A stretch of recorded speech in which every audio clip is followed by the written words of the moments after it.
Meu nome é Patrícia e agora vamos para a nossa última parte da aula de ensaios clínicos.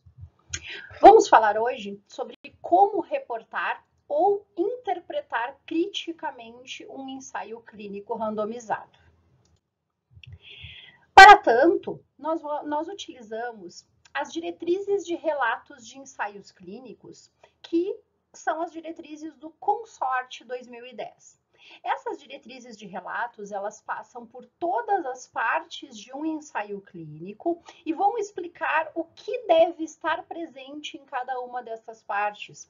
Isso pode ser útil tanto quando nós vamos reportar, ou seja, escrever um artigo que é proveniente de um ensaio clínico randomizado, e também é bastante útil para que nós possamos interpretar um ensaio clínico e analisar o mesmo criticamente, porque só conhecendo como devem ser todas as etapas de um ensaio clínico, nós vamos conseguir fazer uma análise crítica adequada desse tipo de estudo.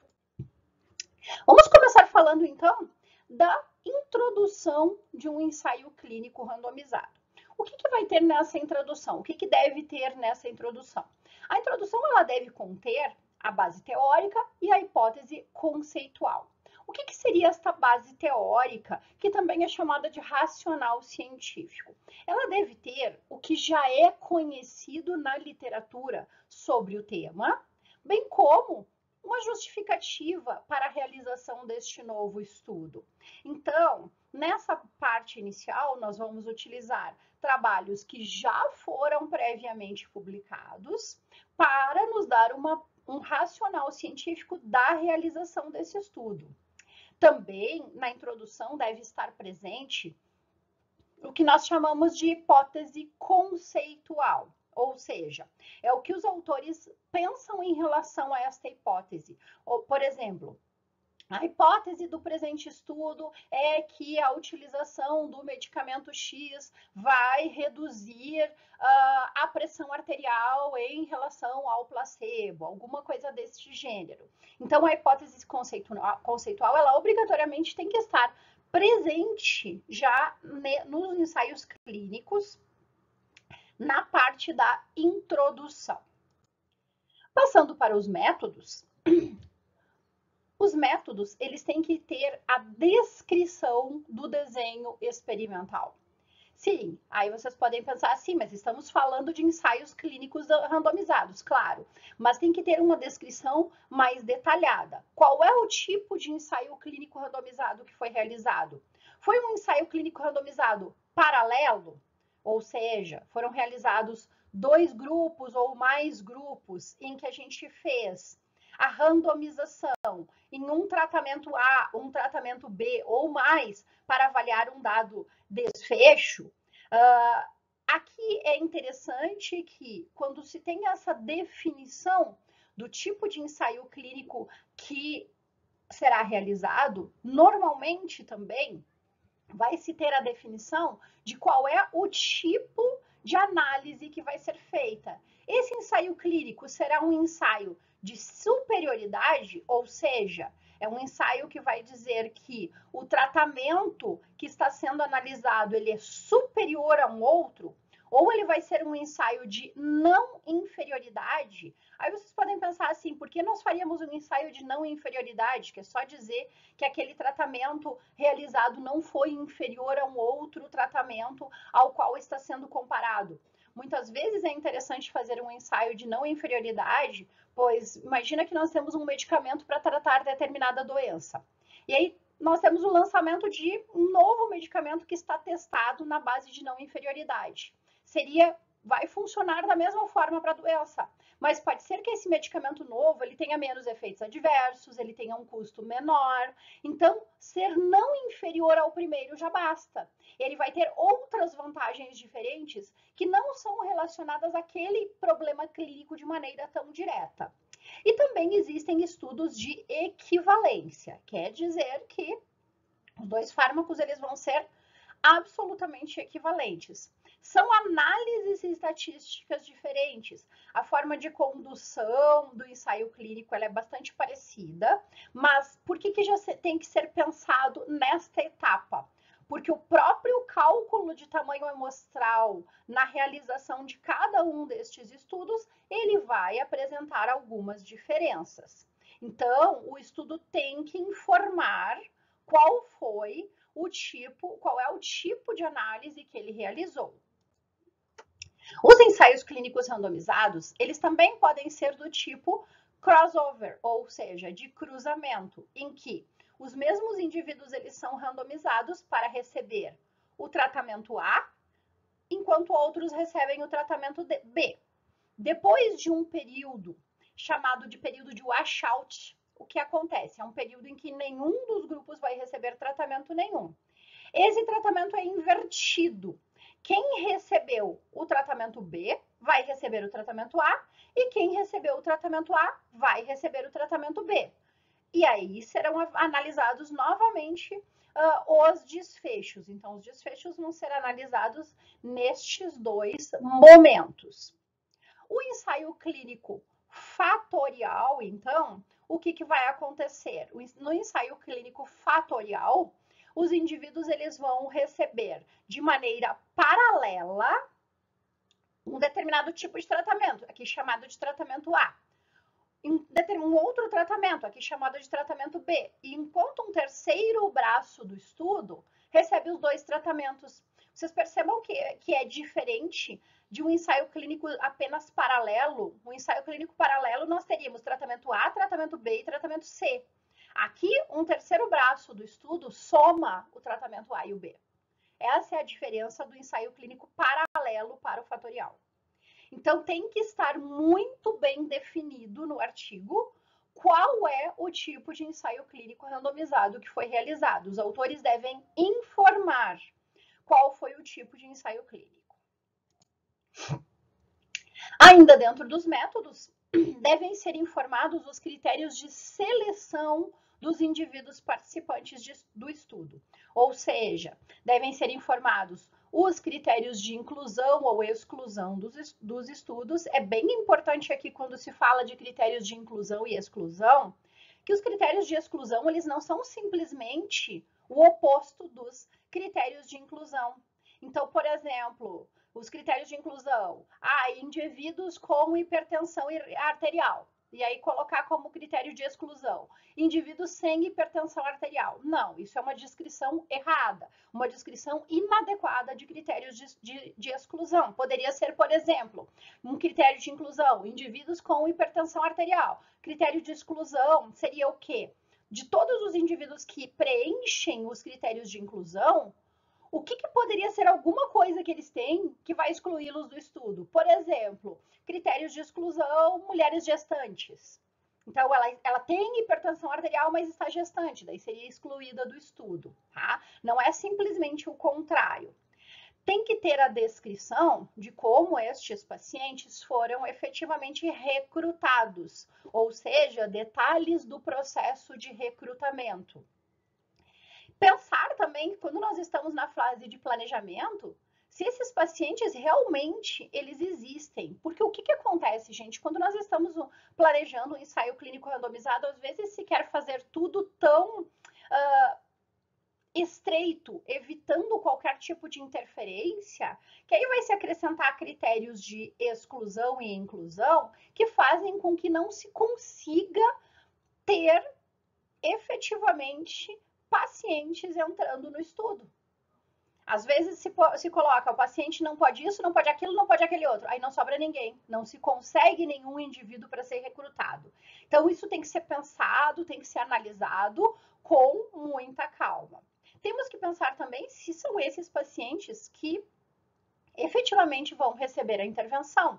Não adianta se fazer critérios muito detalhados, nós queremos fazer uma análise de um determinado medicamento para hipertensão arterial e vamos avaliar indivíduos até 50 anos, por exemplo. Não, mas a maioria das pessoas que vai receber medicamentos para hipertensão arterial vai ter mais do que essa idade. Então, nós temos que pensar com muita calma nos nossos critérios de seleção.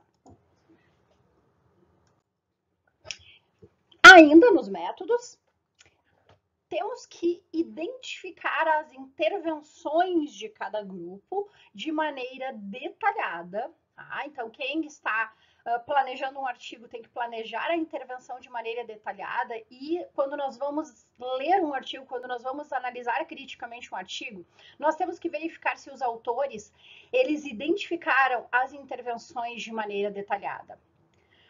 Verificando, inclusive, se existem co-intervenções, se tem, às vezes, mais de uma intervenção sendo administrada. Então, nós temos que ter, inclusive, a identificação da intervenção do grupo comparador. O que era o grupo comparador? Ele era um placebo? Ele era um medicamento de referência? Qual foi a dose utilizada desse medicamento de referência?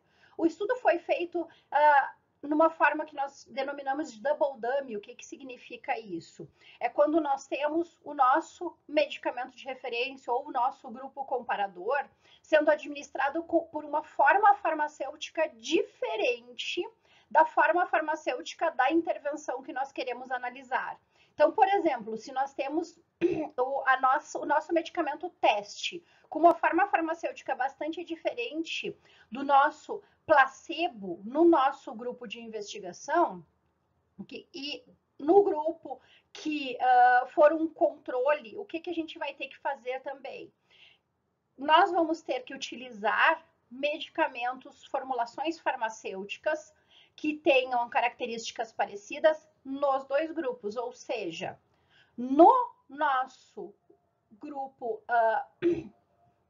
experimental, no grupo que nós queremos testar, nós vamos ter que utilizar uma forma farmacêutica que seja contendo efetivamente o nosso fármaco que nós queremos analisar e outra contendo placebo.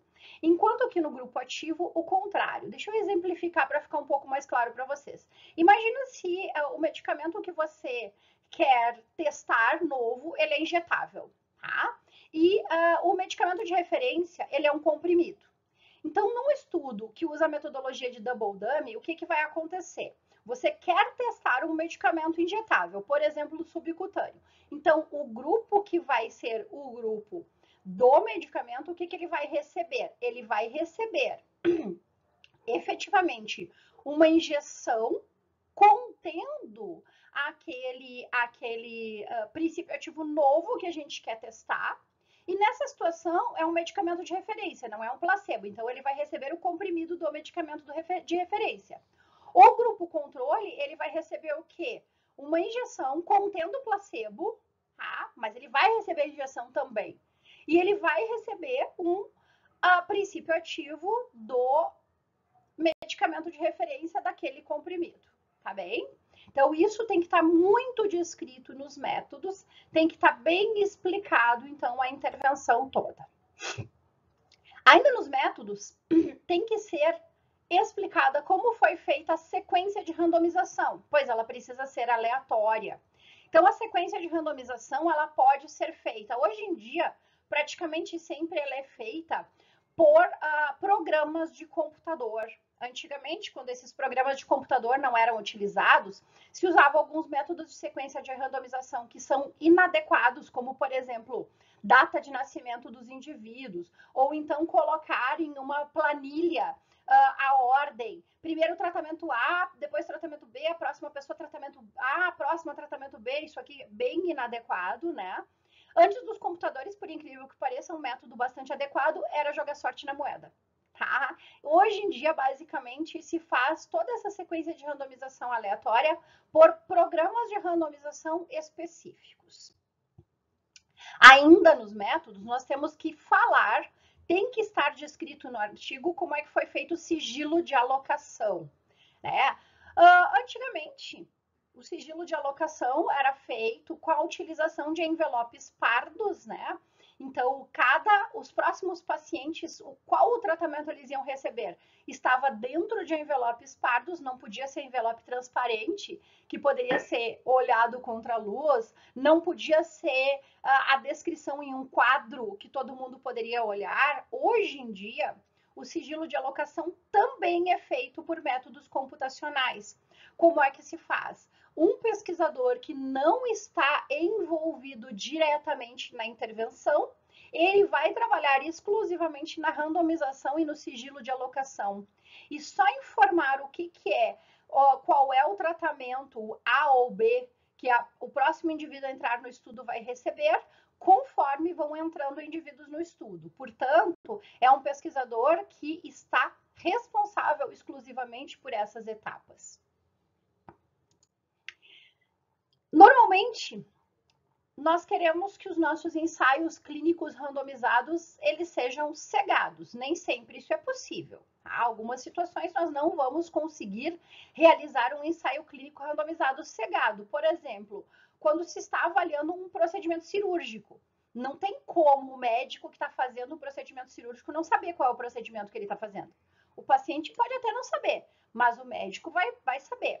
Então, normalmente, os estudos, eles, idealmente, quando possível, eles são duplos cegos, ou seja, os pesquisadores que estão administrando o medicamento, eles não sabem se estão administrando o medicamento a ser testado ou não, e nem os pacientes sabem o que estão recebendo. Então, nós fazemos muitas vezes, se vão ser feitas cápsulas, as cápsulas são idênticas para os dois grupos. Pode ser feito, inclusive, um cegamento triplo, em que os indivíduos que vão avaliar os desfechos ou os estatísticos também são cegados para os grupos, sem saber se o tratamento é um tratamento placebo ou ele é um tratamento que está realmente sendo testado. É claro que alguém do grupo de pesquisa não é cegado, né? Então, nós temos normalmente algum responsável pelo grupo de pesquisa que vai abrir esse cegamento ao final do estudo. Nós temos também ainda nos métodos que deixar bem claros quais são os nossos desfechos, quais são os desfechos primários.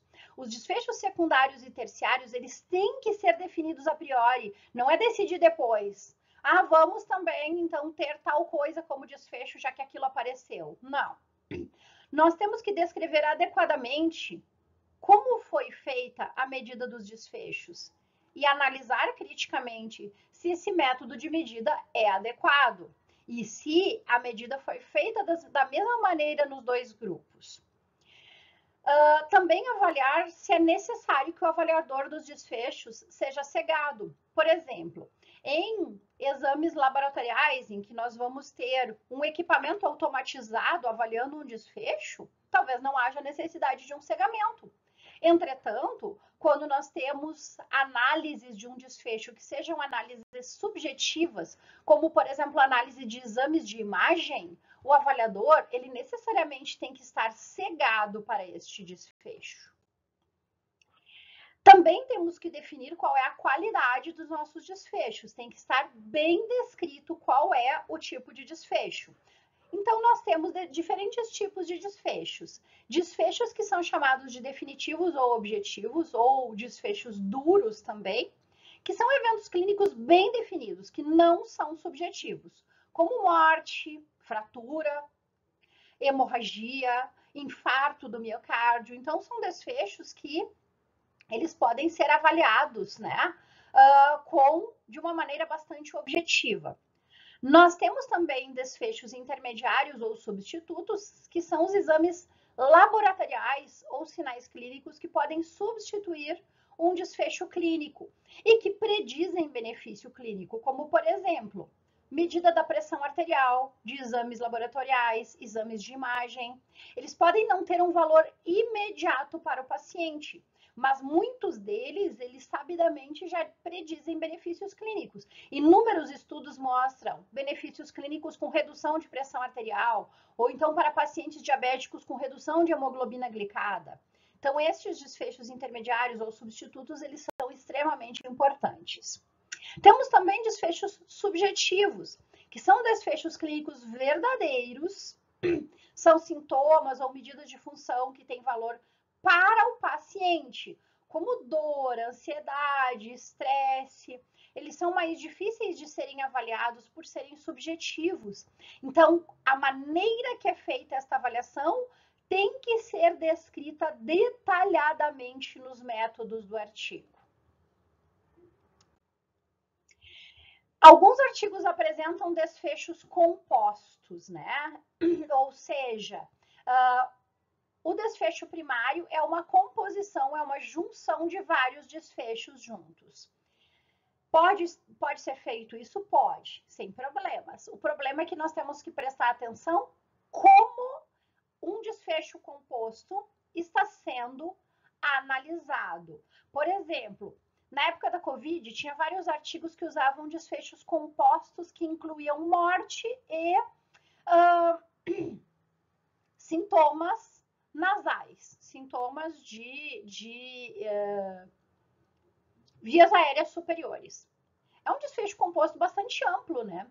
E aí muitas vezes se dizia, o medicamento melhorou a Covid, mas ele tinha melhorado sintomas bastante leves, sintomas nasais, de, por exemplo, nariz escorrendo, alguma coisa assim, mas não tinha melhorado mortalidade. Então, colocar um desfecho composto, não se pode colocar um desfecho composto, um desfecho duro, como mortalidade, sendo que é mais raro, sendo somado como um desfecho só, junto com outras coisas. Isso complica bastante a análise do artigo e faz com que muitas vezes esse artigo não perca a sua validade, até mesmo validade interna. Muitas vezes são planejados tempos de coleta exagerados. Muitas coletas que fazem muitas vezes com que a análise estatística ela se torne um pouco tendenciosa.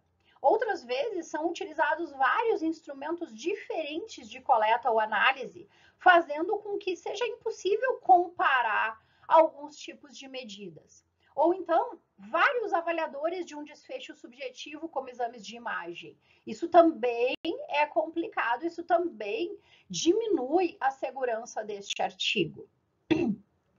É bem importante que quando a gente define os desfechos, nós temos que lembrar da diferença da relevância científica e da relevância clínica. Como é que a gente define se um desfecho ele tem relevância clínica ou relevância científica, ou ele simplesmente é um desfecho que a gente não tem como saber se ele teve relevância?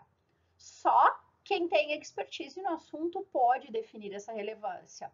Então, se você está planejando uma pesquisa e não tem expertise em determinado assunto, você tem que ter colaboradores científicos que tenham essa expertise para avaliar a relevância desse desfecho. Por exemplo, se uma intervenção reduz scores de ansiedade em 10 pontos em comparação com o controle, isso é uma mudança que tem uma relevância científica ou clínica? E se fosse 5? E se fosse 2? Né? Então, a gente tem que conhecer isso. Só quem tem a experiência no assunto vai ter esse conhecimento.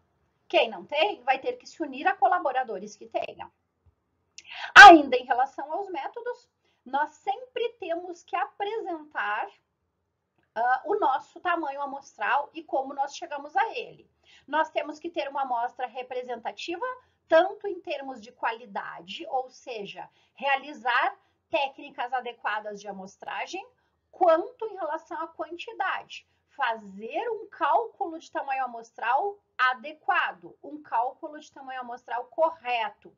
Um cálculo de tamanho amostral correto, gente, tem que ser um cálculo de tamanho amostral para o nosso desfecho primário e pode ser feito o cálculo de tamanho amostral também para os desfechos secundários. O que não pode é não entrar o desfecho primário no nosso cálculo de tamanho amostral. Isso vai ficar completamente inadequado para a realização de um ensaio clínico randomizado. Tá? A análise estatística tem que ser extremamente descrita, tem que ser descrita de maneira detalhada, tem que ser descrito qual é o efeito de interesse. Se o efeito de interesse é intention to treat ou por protocolo. Se nós queremos avaliar o efeito da atribuição à intervenção, nós vamos utilizar o método de intention to treat. Se nós queremos avaliar o paciente individualmente, ou seja, o efeito de aderir à intervenção, nós vamos avaliar a análise por protocolo. Então, isso tem que estar descrito no artigo. Passando para os resultados eles têm que começar apresentando um fluxograma do estudo, de acordo com o consorte. vai ter que informar quantos indivíduos foram avaliados para elegibilidade, os motivos de exclusão do estudo, quantos foram randomizados, alocados para cada intervenção, qual foi a perda de segmento de cada um dos braços do estudo, quantos foram efetivamente analisados. Nós temos que verificar se essas perdas foram iguais ou bastante parecidas nos dois grupos. Se as perdas foram muito diferentes, um grupo perdeu muito paciente, outro grupo perdeu todo, nós já temos que avaliar este estudo. Opa, o que está acontecendo ali, né? Qual foi o problema? E os autores eles têm que discutir isso depois. Por que teve uma perda tão diferente nos grupos? Ainda nos resultados, nós temos que ficar atentos para possíveis desequilíbrios na linha de base, como, por exemplo, tamanhos muito diferentes dos grupos, ou então diferenças que sejam clinicamente relevantes. Por exemplo, um grupo não tem fumantes e o outro grupo tem quase todos como fumantes. Então, nós temos que verificar na tabela 1 se existem estes desequilíbrios da linha de base. Ainda nos resultados, temos que ficar atentos para os resultados do desfecho primário e também verificar se os autores apresentam o tamanho de efeito e não apenas a significância estatística, o famoso P menor do que 0,05, né? Muitas vezes um P menor do que 0,05 não nos mostra um tamanho de efeito grande. Tamanho de efeito é outro cálculo estatístico. Um exemplo é do medicamento oseltamivir, em que os ensaios clínicos randomizados mostraram que existia uma significância estatística para redução de tempo de sintomas gripais. Só que o tamanho de efeito era muito pequeno. A redução de tempo de melhora dos sintomas gripais dá algumas horas. Então, realmente, não era um tamanho de efeito que justificasse bastante um uso, né? Verificar se os autores estão utilizando escalas corretas para os gráficos, estão apresentando as tabelas de maneira adequada e se os eventos adversos são apresentados. E, por fim, temos que ver como os autores fazem a discussão. Eu costumo dizer que discussão não é fofoca dos dados. Discussão, o que tem que ser feito? Nós temos que discutir efetivamente os resultados do estudo. Muitas vezes a gente lê artigos em que a discussão, nós temos parágrafos e parágrafos da discussão em que o autor está discutindo a literatura e nada de discussão dos seus dados. Então, tem que ser apresentados os seus dados, esses dados têm que ser confrontados com a literatura e o autor tem que tentar discutir de forma a traçar um paralelo com essas comparações dos resultados encontrados no estudo e a literatura, dizendo os motivos, por que foi igual, por que foi diferente, não apenas apresentar os dados da literatura. Assim, chegamos ao fim desta aula sobre ensaios clínicos. Agradeço quem assistiu a aula e até uma próxima aula. Tchau!